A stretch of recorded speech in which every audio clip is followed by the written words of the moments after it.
Well, for anybody tuning into local ABC this morning, they might have been quite concerned to hear historian James Boyce, who's a historian specifically on the federal deed in Tasmania, talk about rumours he'd heard of a deal being stitched up between the THA and federal groups. Now, if this is the case, it would spell the next instalment in the dirty history of how federals come to own thousands and thousands of poker machines in our most vulnerable communities in Tasmania. There is absolutely no reason why we shouldn't be taking this once in a many generation opportunity and sending that letter next year to federals. That's all it will take. One letter to say no more poker machines in Tasmanian pubs and clubs. There are so many ways to be able to deliver this program. We could use the sinking lid model that New Zealand use. Every time a poker machine has to be remodelled or restored or reprogrammed, it's removed from the community. There is no need for there to be a shock to the publicans and the committees of clubs who run the facilities that now have those machines. There is absolutely no reason why we can't help them transition out of the business they're in at the moment, which is siphoning money through the poorest communities, through the people who can least afford it, through the ones who are hoping for a Pokies miracle to change their life, and instead they're being bled dry. There is nobody sitting in this place today who should think this should continue. How can they? We have all been elected, some of us through countbacks, some of us through the original 2014 election, to do the best we possibly can for our communities. Yet the Greens are the only party who consistently state that position. We know that 4 out of 5 Tasmanians want to see a reduction of poker machines. We know that half Tasmanians want them removed entirely from our community. This matter has got to be the most important issue at the next election. And we will do everything we can to make sure that people understand where the old parties stand on this. We've got Labor candidates at the moment making personal comments in the media that they do not support poker machines, yet not one of them has said they would cross the floor to vote on that matter. The government has said they have a ministerial statement which is their policy, and they will listen to the community conversation the weakest possible way to listen to something as important as recommendations from a joint select inquiry, and then perhaps adapt their ministerial statement / policy to reflect that. Well, they've also said that they'll support the THA, who does not support removing poker machines from pubs and clubs, yet only a few days ago was lamenting how few people they could attract into the hospitality industry. So on one hand, they're saying, we support the jobs in the hospitality industry in Pokies right now, and that those people would not have work were there not Pokies. And on the other hand, saying, we are desperate for people in the hospitality industry. This is completely competing ideas.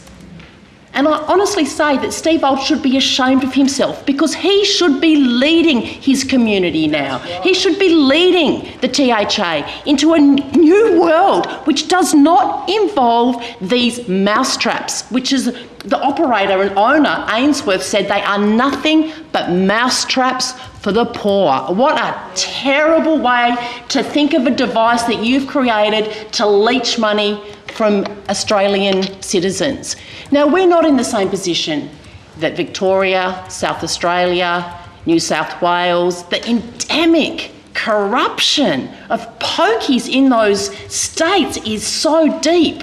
Now, we've got our own problems, don't get me wrong, but we can fix them so simply because it's one deed, it's one company that we have to deal with, and this government should be writing that letter to federals next year. They should be listening to Professor Mangan, who wrote the report for Anglicare. You should all have read it as it came through the parliamentary feed. It outlines the millions of more dollars that would be in the Tasmanian community should this deed be broken and should these poker machines be removed. It's echoed by report after report after report, hundreds of thousands of dollars being spent writing reports which all say the same thing.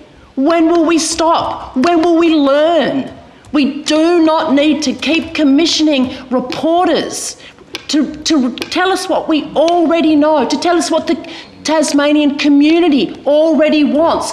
This requires leadership from all parties. We have got to come together on this. We have got to take this opportunity, and we have got to remove poker machines from Tasmania's communities. The Honourable Treasurer. You going to speak on this, Mr. Baker? Yeah, Madam Speaker. What's the deal? Look, we've put a policy position before the inquiry, Madam Speaker, and I'm pleased that inquiry is underway. In fact, I think this is the first opportunity that the people of Tasmania more broadly, whether they are for or whether they are against, whether they are for or whether they are against poker machines, now have the opportunity to make a submission to that inquiry. And as I've said, we have put a policy position. It is more than a ministerial statement, as was ascribed to it by the Greens member. We included guiding principles. We've announced our proposed policy positions. We've talked about casino and keno operations, hotels, clubs, EGMs, and importantly, for the first time, the licence will go out to tender. The licence will go out to tender, and we will have an end to the monopoly that has existed. Now, the Greens themselves, I think, need to ask themselves some questions, though, in regards to this. And again, in regards to the conspiracy theories. And I was absolutely clear this morning, the government has not struck any deal with the THA or with federals. We have not struck any deal. And I've made it perfectly clear, the process that we are going through. We've put a policy position to the inquiry. The inquiry will hear evidence. They will make a report. We will inform ourselves and we will finalise our position before the election. But there are some things that we've made perfectly clear. There will be a tender. We will take the licence to the market, and that needs to be done. And people will keep killing themselves because they're addicted to pokies. Can I just want to make the point, because there was again, and the leader of the Greens uses that language in this place. But where were you in the last government when you controlled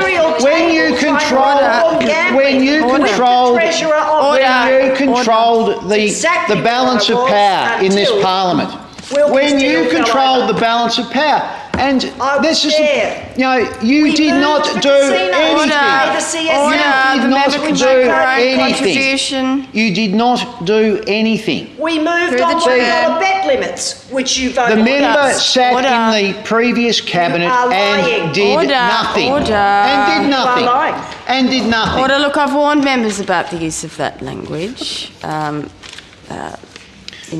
Obviously it wasn't a direct allegation towards the Treasurer, but can be interpreted that. So language of that nature should be... I think I could have taken it as a direct allegation. Discouraged. Speaker, but it is a statement of fact. You held the balance of power and you did nothing.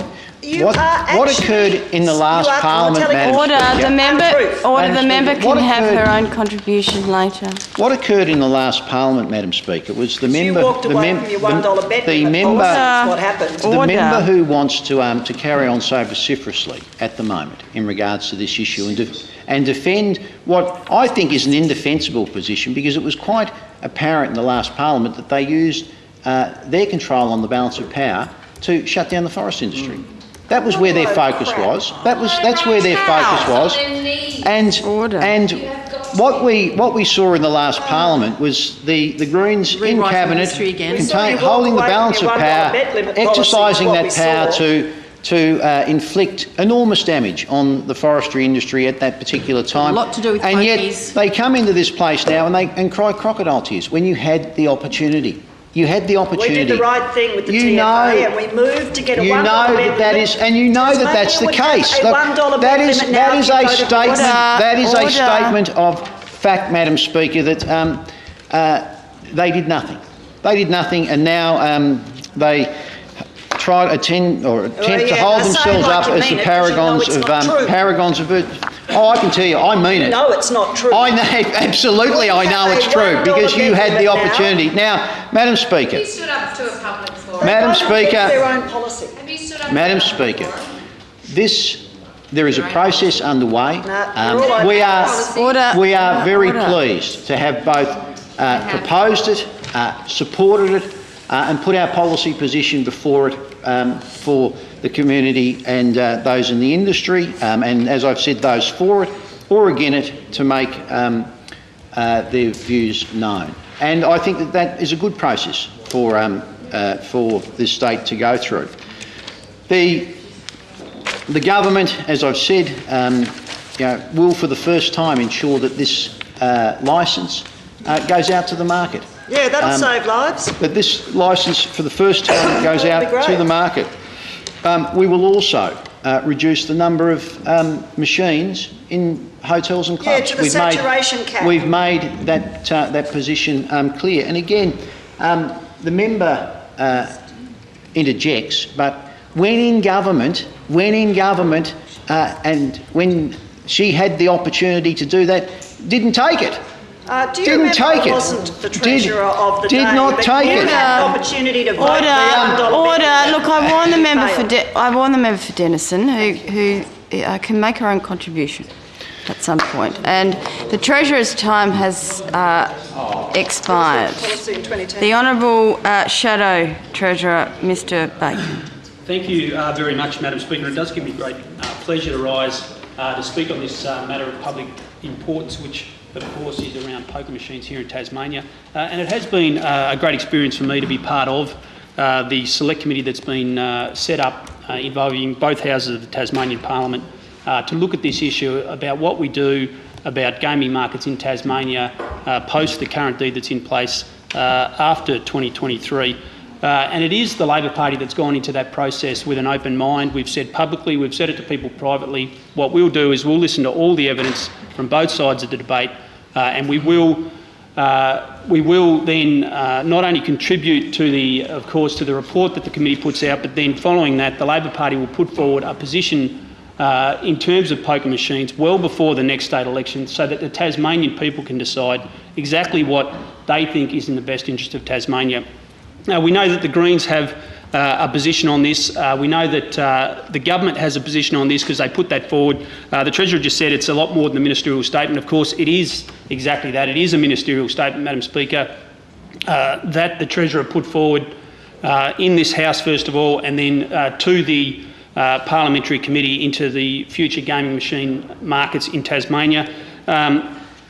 The Premier and the Treasurer answered questions from the Greens in question time today about this matter, and they were at pains to say that the government, of course, has a policy position. They've already decided, of course, that position. They tried to make out that they haven't done that. They've said, of course, in the ministerial statement, they've proposed a structure for post-2023, and they've set out what they call, I think they call them guiding principles, Madam Speaker, which outline what the government's policy position is. They've stuck to that. They did get some media at the time, of course, to say that the government has no set view on pokies, says Treasurer Peter Gutwin, in the Mercury on April 7. Of course, now we've seen press release after press release attacking the Labor Party, saying that we don't have a fixed position on this, and we don't have a fixed position on this. There's no secret in that. We've been upfront with the Tasmanian people when it comes to this issue. What we've said is we will listen to all the evidence. What we will do, Madam Speaker, is we will listen to all the evidence that comes forward through the parliamentary process, which has been set up by the government. The government won't listen to the committee. The government proposed this committee, and then it was established by both houses of the parliament, amended in the upper house, of course, the terms of reference, but it's only the Labor Party that will listen to the evidence. That's the issue here. We've got... Garbage. No, but you've already got a fixed position. You've already put forward what your position is. So you're going to change... So is there a chance she'll change the position? Members opposite will cease their interjections and allow the member to make his contribution. Order. That's right. Order. That's right. If No, members it's not. continue That's to right. ignore No me, chance to change the position. order. If members continue to ignore me, I will eject, or worse still, I will adjourn the House. Suspend the House. Thank you, Madam Speaker. It is clear the Greens have their position, and they have talked about that for many, many years, and that's their prerogative. The government has also got a fixed position on this. They are not going to listen to the evidence through the committee. They've said that themselves. The Treasurer has said that in press release after press release. I think it was not last week, the week before, Madam Speaker. The Labor Party has been upfront with the Tasmanian people on this issue. We've gone into the committee with an open mind. We're going to listen to all the evidence that's brought forward, and there's been compelling arguments put forward by both sides, Madam Speaker. We've seen people come in from the industry, talk about the jobs, particularly in regional areas, Madam Speaker, and then of course there's been evidence that goes the other way. Reports done by academics saying that that wasn't the case, Madam Speaker. But what is happening here is the government has a fixed position on this. They've tried to run some sham process through the committee. The Treasurer himself now saying that they've already got their position, so whether or not they'll listen to the recommendations of the committee or not, the Treasurer hasn't said. It appears from his public statements that they won't, Madam Speaker. We know that when it first came about, the Treasurer tried to make the Tasmanian people think that he didn't have a fixed position. It now appears that he does have a fixed position, and that's his prerogative as well. If he wants to be like the Greens, go in with their position already decided and set out and inform the Tasmanian people, and that's one thing. But he hasn't been honest about it, Madam Speaker, and that's the hallmark of this Treasurer. When it comes to every issue that he deals with, he fails to be honest to the Tasmanian people on every issue that he touches.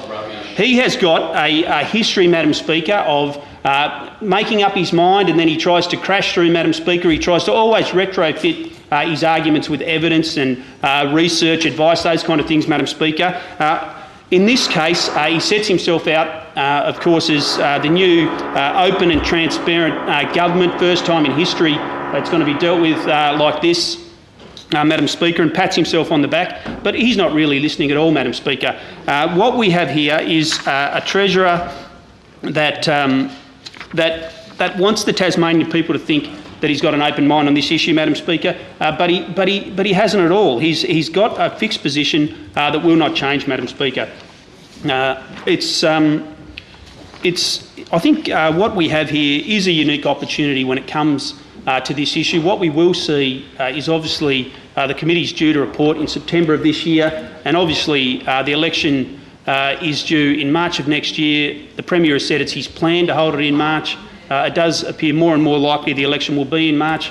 And the Tasmanian people, there's no doubt, I get correspondence publicly on Facebook, face-to-face, privately through emails, that people on both sides of the argument want everyone in this parliament to outline exactly what their position is, and they want them to do it well before the next election. That's what the Labor Party will be doing. We'll be listening to all the evidence that comes through in the committee. Of course, there's further evidence to come to the committee tomorrow. Madam Speaker, there's been a lot of worthwhile evidence already received by the committee. It has been a very worthwhile committee, in my opinion. We've seen, of course, 3 independent members of the upper house and 1 member from each party in the lower house represented, Madam Speaker.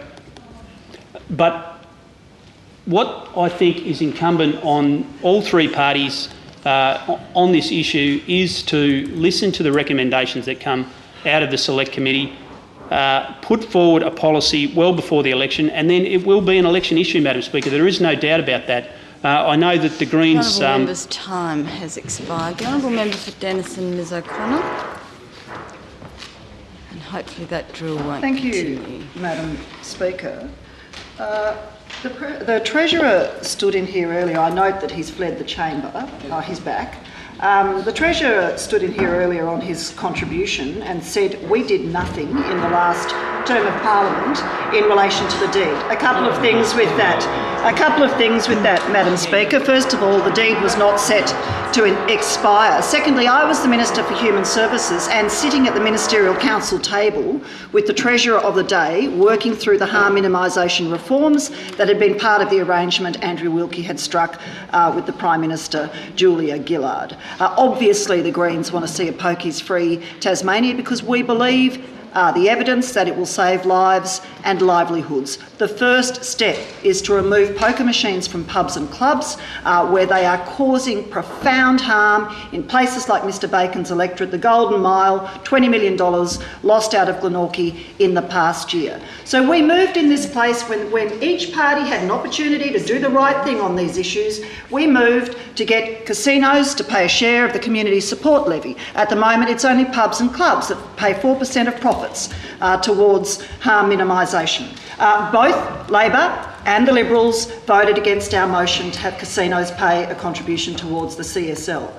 But the most damning fact here, Madam Speaker, the most damning and tragic fact is that if the Liberals had stuck with the policy that they took to the 2010 state election, Tasmania would now have a $1 bet limit. That's a fact, Madam Speaker. The Premier went to the 2010 state election as then Liberal opposition leader and said, we support a $1 bet limit, and he said that because he knows that in the Tasmanian community there is overwhelming support for removing poker machines from pubs and clubs and from saving lives and livelihoods from poker machines. So the Liberals went to the 2010 state election with a $1 bet limit policy. We brought the debate on in this place, and what did they do? They joined Labor in voting against their own policy. So it's true that the Treasurer was misleading the House, Madam Speaker, because it is a lie. So, Madam Speaker, we did our best in the last term of government, just as we're doing our best in this term of the Parliament, to save Tasmania from the federal monopoly deed. Andrea Dawkins, the member for Bass, who brought on this matter of public importance debate, is sitting on the committee that is looking at future gaming markets, Madam Speaker, and thank goodness that she is. Because if you go back and you have a look at the Hansard, Madam Speaker, the questions that need to be asked about the harm caused by this deed are being asked by the Greens representative on that committee. And the Treasurer and the Shadow Treasurer can stand in this place and say they'll have a look at the report and decide their position or adjust their position. But the fact of the matter is the odds are stacked against Tasmanians who want this deed extinguished on that committee. The odds are stacked against them. Now, Madam Speaker, over the winter break, I sent to members of Parliament a copy of this outstanding book written by James Boyce, Losing Streak, How Tasmania Was Gamed by the Gambling Industry. And it is my sincere hope that members on both sides have read this book. Some of them, for example, like the Treasurer and the Shadow Treasurer, get a special mention in the book. And you can tell that the tone and the fervent hope of the author is that this time it will be different. In 1992-3, it was a Liberal government that stitched up the monopoly. In 2002-3, it was a Labor government that did it in secret after the election. But this time, Madam Speaker, it can be different. We can save Tasmania from poker machines. We can, according to Anglicare's report by John Mangan, increase gross state product by around $113 million a year. We can save the estimated $101 million per annum that is spent cleaning up the human consequences of gambling addiction in this state. Read the Anglicare report. Don't just look at the recommendations of the committee, read the evidence, Madam Speaker. And one of the conclusions that Mr Boyce makes, he's quite critical of the Liberals' position on this, locking in to a very significant extent the status quo. However, the government's determination, he says, to defend the interests of federal hotels was less of a surprise to students of politics and history. The company has been developing ties with Tasmania's small governing class for 2 generations. Its relationship with policymakers is so integral to the state's political culture that it was never going to be ended by a bold blog post, and in this case, Madam Speaker, he's talking about David Walsh's blog, or a public spat. The government's position reflects the long-term failure of both major parties to address what the Tasmanian Integrity Commission has identified as the single biggest threat to decent public policy, the pervasive existence of unacknowledged conflicts of interest, Madam Speaker. And there are 2 members of Parliament sitting in here right now who have received personal donations from federal hotels, and therefore they are conflicted. And I remind the House that we've had no assurance, either from the Liberal Party or the Labor Party, that they will not accept donations from the federal group in the lead up to the state election. Madam Speaker, that is the least they can do. And I note, Madam Speaker, that this weekend in Launceston, the Liberals will be holding their annual state conference. Where is it being held? At the Launceston Country Club Casino. That, Madam Speaker, is completely inappropriate. It is inappropriate at a time when a joint parliamentary committee is examining the deed. It is inappropriate at a time when Parliament will be in a unique position to determine the future of the deed and be given the opportunity to save Tasmania from the social cancer that is poker machines. It is a huge mistake for the Liberal Party to hold their state conference on a property that is owned by the Farrell family. The time has expired. The Honourable Member for Lyons, Mr Shelton.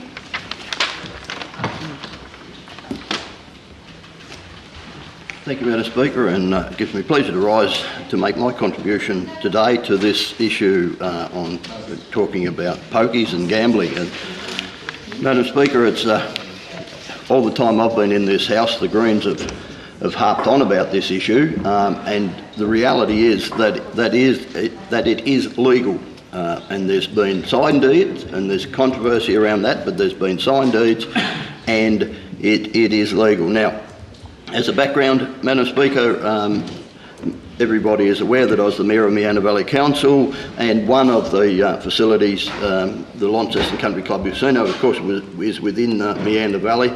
And from a corporate citizen point of view, Madam Speaker, I can only speak highly of what Launceston Country Club Casino does for the Prospect area and for the Meander Valley area. And so it's legal. It's legal, and they operate it from my perspective of viewing it in a very good corporate citizen sense, and they look after the community. And it is important, of course, that we do have businesses that can make a profit and go and contribute in that sense to the different organisations around. And if there wasn't organisations that made profits, we wouldn't have sporting clubs that are sustainable and so on. And so good corporate citizens are welcome within the community, and I make the point again that it is a legal activity within our state. And now, just moving right along, of course, there has always been an issue. Traditionally, historically, with gambling, there are always somebody that gets caught up in the gambling web, whether it's horse racing or pokies or TAB or blackjack or whatever the form of gambling is. And of course, it's important that everyone is educated to a point to realise that the reality is there's always losers as well as winners in gambling, and it's important that we do that. Now, from that point, Madam Speaker, I'd like to point out that this government is driving Tasmania's economy. It's creating a better economy, a stronger economy, and we're reintroducing that money into educating our children, and it's better to educate the children rather than to try to control them. What the Greens are saying here in this legislation is that we want to control what people do. We wish to control what people can and can't do. That's where the Greens are coming from. In my touring around Lyons, I come across the clubs where there are pokie machines, and I always walk through to have a look. And the reality is that the majority of people that are in the and are operating pokie machines are there at their. I've never seen anybody that's tied to one. They're there at their own free will. They're there at their own free will. They're an educated person and they know what they're doing. They have control. I'm saying the majority of people have control of what they're doing. What the Greens would like to do is to come out and say to the community, I'm going to tell you what you can do and what you can do, what you can't do. The Greens' idea is controlling the community. That's what they want to do. You lose your seat over this. The reality is that what we need to do is make sure that we educate everybody to the nonsense of gambling. We need to educate people, and in that sense, of course, there are provisions within the existing deed on harm minimisation. On harm minimisation, and so the hypocritical factor in this whole process is that the Greens, of course, would like to control who gambles. They would also like to tell people whether they should be able to smoke or not. We understand that smoking is a problem, but the Greens would like to tell people that they can't smoke. They would also, the hypocritical nature of the Greens... What does the think about smoking? Hypocritical nature of the Greens, we should educate people that it's bad for them to smoke. What the Greens... Order. Allow the member to make his own contribution. The Greens have said in this place, I'm sure, that they support particular types of gambling, the professional gamblers, and what David Walsh has done, which is fantastic, but they support that, and what Duncan Turpie does. Oh, of course it is. So the reality, but the point I was going to make is you can't have a big winner. You can't have a big winner unless you have lots of little losers. There is no such thing. There is no such thing. Order. You know they're not. These people operate in a different sphere to us. Yes, they operate with big gamblers against big gamblers, but those big gamblers. You sound like you're talking about the old Order. Allow the member to make his contribution. The purpose of the MPI is to allow all members to get the jump and have their say on an issue. The big gamblers out there, the reality is there's a gambling industry, and that gambling industry takes the money from the little gamblers and builds its way up, and the big gamblers are out there. But the reality is there's only a certain amount of money around, and it comes traditionally across a really wide flat base. So if you talk about professional gamblers, that has to come from somewhere. And when the Greens come out and say, you know, what is fact and what isn't fact, the reality is the Greens were in power. The fact is that the Greens were in power and they had the balance of power over the last 4 years. That is fact. Do you understand that is fact, isn't it? Do you understand? It is fact, Order. yes. Thank you for that. Order. It is also a statement of fact that they did not exercise. They held the balance of power, and they did not exercise that power to create the difference that you are talking about today. We have a $1 bet. You had control over. You had the balance. You had the balance, and you never acted on it. Order. That is the fact. You don't understand. That is the fact. Now the treasurer has said that the tender from the pubs and clubs, and the Pokies, it is going to go out for tender. So that's a process. Time has expired. Question is the matter be noted. All those that opinion say aye. Aye. To the contrary, no. The ayes have it. Not quick enough.